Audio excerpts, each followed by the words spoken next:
Hello, I'm Rob Whitehead, partner with Clive Owen in York. Welcome to the first York Shadow MPC, a partnership between Clive Owen LLP and York Press.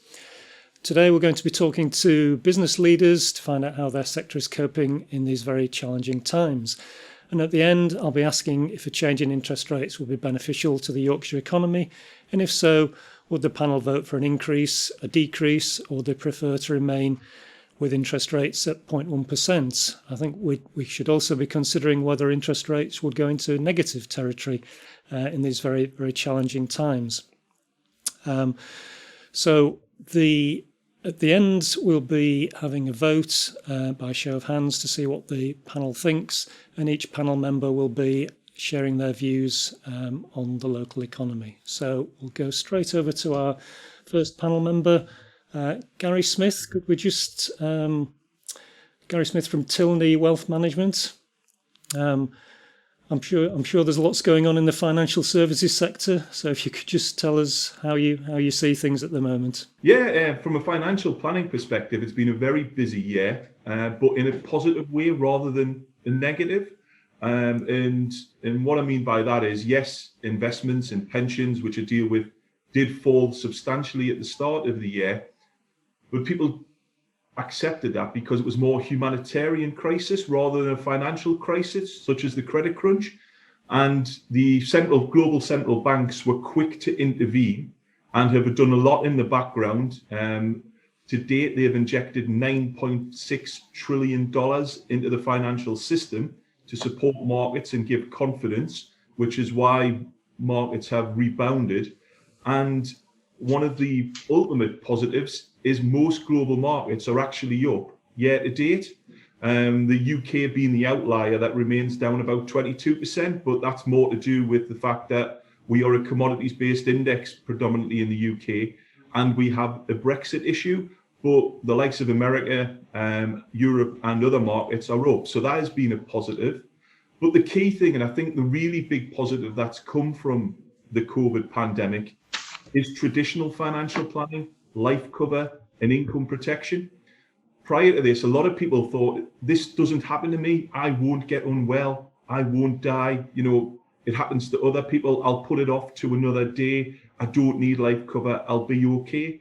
But what COVID's shown is that we don't know if we're going to be okay, because you don't know if you're going to be one of those unlucky people whose body does react negatively to the COVID virus. So we are seeing a lot of people reviewing their wills, reviewing the powers of attorney, but also putting life cover in place to protect the family, and also income protection in case they're unable to work and they've got that money coming in that protects the family. And it should be the core of any financial plan, but often people, like I say, decide to put things off. So that has definitely been a positive this year. And those who are fortunate to have money available have been investing and making pension contributions to take advantage of the low values that are there. Because once we do get a vaccine or an effective treatment and economies do start to return to normal, it's not we'll see a spike in GDP, things will get better, things will recover. And if you can buy into companies at a 20 or 30% discount, well, people are taking advantage of that and advance their ISA contributions and their pension contributions to the start of the tax year, rather than a traditional end of the tax year planning, say March 2021, that we typically see. So really, it's been a positive. We've definitely been helping people more. And the last thing is, people who are in retirement, what we found is, because you've been in lockdown, because they've been isolating, their expenditures come down. So what we've been talking with them is reducing the level of withdrawals they take from their pensions and their investments, because all they're doing is taking money out of investment that's fallen in value, boosting their cash savings that have got very little interest rates on them, which we'll talk about later on, and they don't need the money. So reduce the withdrawals they take because they can't spend it, and let those pensions and investments recover. So from that perspective, a positive year so far. Okay, thank you, Gary. That was really, really interesting insight into the financial services sector. Jill from GSM Group. I know you've got lots of challenges in the manufacturing sector, but if you could just expand how things are for you at the moment and how you see the economy. Yeah, I mean, things have been very difficult. Trading has been very difficult. We traded throughout the pandemic as we were an essential supplier. So we supplied components into ventilator units. But overall, our order intake has been about 20% lower than this time last year, and certainly past years gone back. Recently, we've seen a sign of recovery. We're not sure if that is an impact from Brexit in January, where people are ordering stocks, or whether it's because they've run out of stock because they've really not ordered in the last 6 months. Don't know what the impact of the latest lockdown will have on consumer confidence. I suppose that's always going to be an issue. During the last pandemic in April, a lot of companies actually ceased trading or just temporarily, and that had an impact on what they were ordering. 4.6% of manufacturing businesses have gone out of business in the last 6 months, which is concerning. And obviously there's an impact on our profitability with lower sales, but our costs are fixed in the short term. You know, there's not much we can do to react to lower our costs. So profitability is down. In terms of suppliers, we've seen an increase in raw material prices where demand has exceeded supply. They have been able to charge a lot more. They've also had longer lead times as people have been on furlough, and not only people on furlough, a lot of companies haven't factored in people's holiday entitlements until they've returned from furlough, and so there has been resource constraints. That's really been challenging. We've had machine engineers haven't been able to travel, or certainly if they come from a tier 3 area, so a lot of our machines haven't been serviced as regularly as they should have been. And then because we've had a lower workforce, you know, there's been some quality issues. People have been stepping in where they're not used to operating a certain machine. And so we've had more rework. So that again has caused us some problems. Furlough itself was a difficult process where we had staff learning new skills. We had self-isolation, which we had one whole department down for 2 weeks because somebody tested positive. So that increased our costs because when they came back to work, we had to put overtime on so we could satisfy the customer demand. Home working does not suit a manufacturing business. I know it does from a service perspective, but we need people on site to actually respond to the operatives quickly so it doesn't slow down our production. Recruitment, that's been an issue. You know, we've had a couple of new starters. Finding the staff has been difficult, but then obviously when you're trying to shadow an existing member of staff, they're sat 2 meters away and it's difficult for them to actually see what's going on and to communicate effectively. And all the changes of policies and risk assessments has been so time consuming, actually communicating to factories, you know, what the changes are and what the impact has really taken quite a lot of management time. In terms of cash flow, we're finding customers are slowing down payments. They're keeping hold of their cash. They tend to be part paying, and we've had a number of requests for 90-day credit terms, which we have rejected, but it does impact us as a business. So there's been a lot more focus on disposable income and what we're spending as a business. It's tricky times. It has been tricky times. Redundancies, we've laid about 5% off. Yeah, very, very difficult trading, and the uncertainty of not knowing what you're going to come into the next day, and how that's going to affect your resource, affect your planning of your schedules and operations. Yeah, difficult. Okay, well, thank you, Jill. You've highlighted the complexities, surrounding running a business, particularly in manufacturing. Lots and lots of issues there, and you've done a great job in dealing with those challenges so far, and I'm sure you'll continue to do that. Chris Greenall from PEB now is your organisation?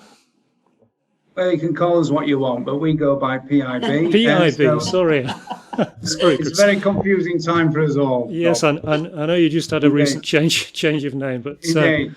how are things in the insurance sector? Well, I have to say, I didn't think I'd ever say this, but I'm pleased to be in the insurance sector in a way, because given the eclectic spread of clients that we have across all sectors, ranging from manufacturing right through to leisure, right through to charity, there are winners and losers in all of this. So the balance is there in terms of some manufacturers and construction are doing rather well at this moment in time. They haven't been massively affected by particularly construction in terms of, they've been in a position to continue with their work. So they haven't been affected. We've actually seen a significant rise in the construction market, and revenues are very buoyant. And on the other side of that, we talk about leisure, pubs, restaurants, and it's fairly obvious that the hotel industry and the pub and restaurant industries are in a desperate situation, which has obviously a knock-on effect when it comes to the ability to spend. I pick up on Jill's point, really, that I think one of the major challenges that we face is that people actually paying at this moment in time. An extended credit is becoming an issue. Again, we are fortunate in that if you don't pay, we just cancel a policy, I suppose. So we're not going to be hit by too much debt, hopefully. But I think it is a major challenge that we face going into 2021. But business, we were forecasting in March, April, a drop in revenue of 20%. Our business has grown significantly. EBITDA numbers grown significantly over the years. But I'm delighted to say that we are up 2% year to date, because I think out of all this, and it's been touched upon by Gary in a way as well, there are opportunities that come out of these desperate situations. And what we are finding is that people and businesses are seeking greater value for their a greater bang for their buck. And therefore complacency when it comes to insurance spend, there is zero complacency now. And therefore companies won't accept the norm. They're looking for something slightly different. So if you do see yourself as slightly different, you do have greater opportunity. And therefore the new business side of things is very buoyant, exceptionally buoyant, because naturally everybody sees themselves as different. But if you are different, I think, and you firmly believe in the product and the brand, I think you can do very well, or at least maintain levels of income through these difficult times. And that's what we're seeing. So it's absolutely key that we try to take advantage of that situation whereby we can pick up on the great opportunities. The challenges that we face are predominantly encouraging people to get back into work mode. I think somewhat, this might be slightly controversial, but as an MD who tries to get into his office on a regular basis, even though we're in a service industry, I do believe productivity goes up significantly as a result of all getting together rather than on Zoom calls and having that interaction. And I have to say, it's a pleasure to put a suit on, even though I'm actually on a Zoom call. It's fantastic just to put a suit on. I did think I'd be suffering from lockdown spread, and therefore I worried about whether I'd fit into the suit. But despite the fact you can't see me from waist down, yes, I still fit into the trousers. But yeah, it's trying to encourage people to come back in the office has been a bit of a challenge, and I understand the reasons for that they don't want to come back in, be it, they've got vulnerable parents and so on and so forth. But I think productivity goes up significantly. I saw a piece in the Yorkshire Post, I think it was, and they said that only 13% of people were going back into the office within the Leeds area. But 87% of people are staying at home, which I don't think is a good place to be. I understand the reasons for it, but I don't think it's a good place to be as we go into 2021. So we do encourage people to try and come into the office on a rotational basis, and they are rising to that, which is fantastic. But on the whole, I'm delighted to say, there are, as I say, opportunities to be had in this difficult time, and as long as we remain positive and we believe in the brand, I think we can continue to remain stable and not be affected by the very nature of our business. Thank goodness we have a wide spread of clients. Our major business is in the charitable sector, 60%. And I think, touching on Gary's point, I think there are a lot of people who are suffering, who are finding it very, very difficult. Those that don't have monies to invest and so on and so forth, where we're looking at destitution, homelessness, and stuff like that, which is, heart-wrenching stuff, and affects us all in a roundabout way.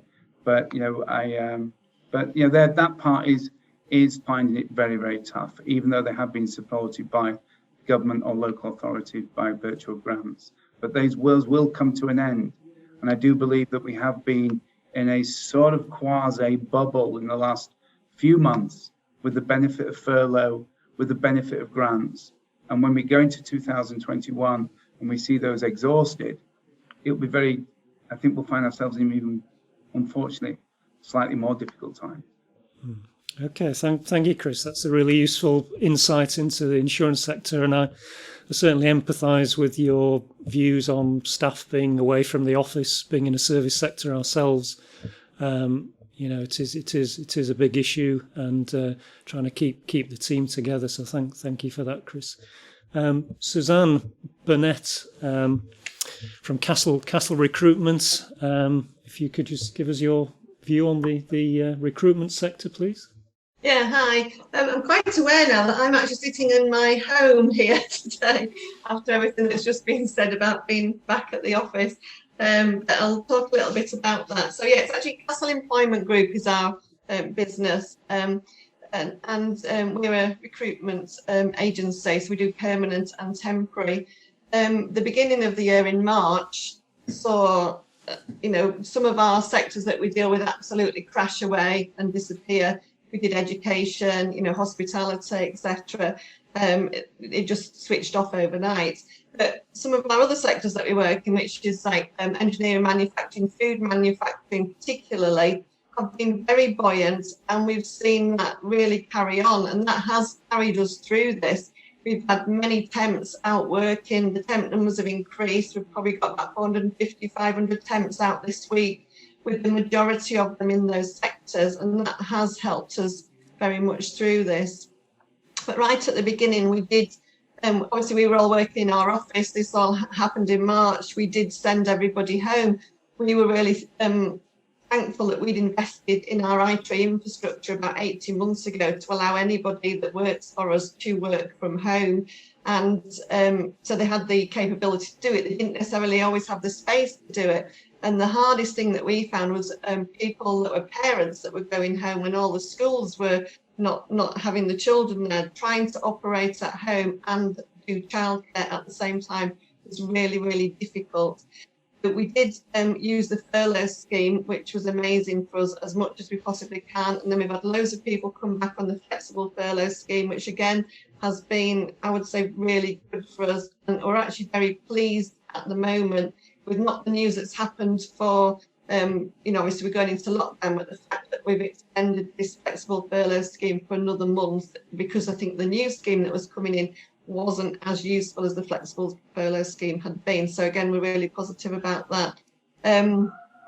It's some parts of us, we've done much less of our permanent placements. It's been more of our temporary placements, but certainly in areas that surprise us, such as accountancy and finance. We've seen a lot happening in there. We've placed quite a lot of finance directors. I think that's slightly indicative of the times where companies were struggling with that. We did a lot of HR assistants. Again, companies were struggling with, how to deal with this, barrage of information that comes across. How do you deal with it? How do you keep changing your contracts? I mean, we weren't the only organisations that had just changed contracts with a few people, thinking that at the end of flexible furlough, and suddenly it's all changed again. So you've got to, redo everything, and it does take a lot of keeping up with.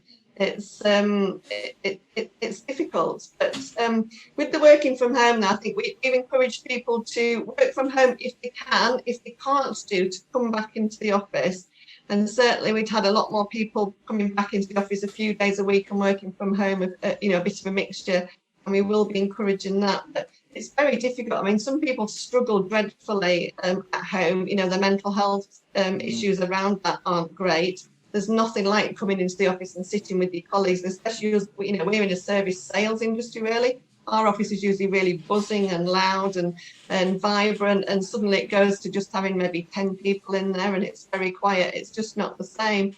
But I do find that certainly myself, I get on really well at home. I'm less distracted by everything else that's going on in the office, so I can actually sit, concentrate and work really well. I know my MD, she likes to be in the office, so it doesn't. Everybody has a different opinion of what they want to do.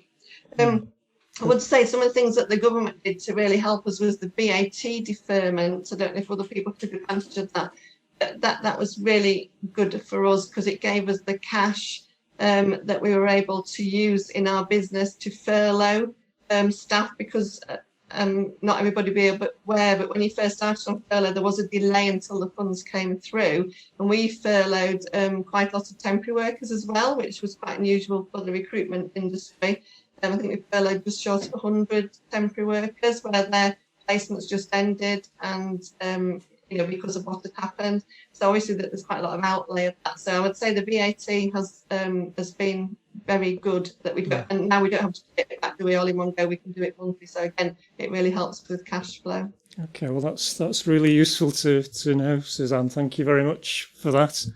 I mean, from my own perspective, I empathise with all the views that have come across there. I mean, we have clients in a very broad spread of sectors, and obviously the certain sectors are doing not so good. Leisure industry really struggling. Other sectors have seen some real peaks in their business, particularly in the food industry. And I think the extension of the furlough scheme coming in is a good thing. The job support scheme that was being rolled out was very, very complicated and really not as beneficial as the original furlough scheme. So that's definitely a positive going forward.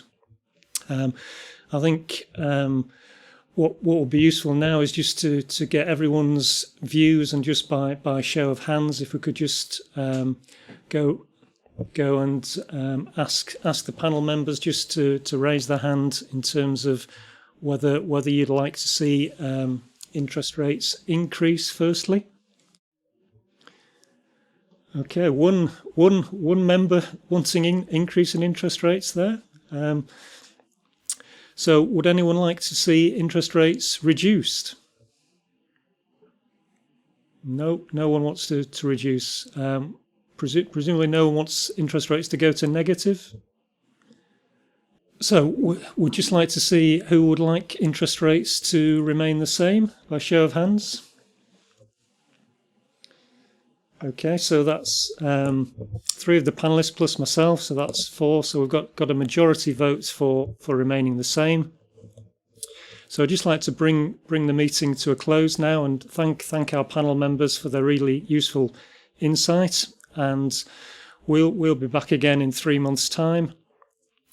So again, thank you for joining the Yorkshire Shadow MPC, a partnership between Clivo and LLP and the York Press. Thank you very much.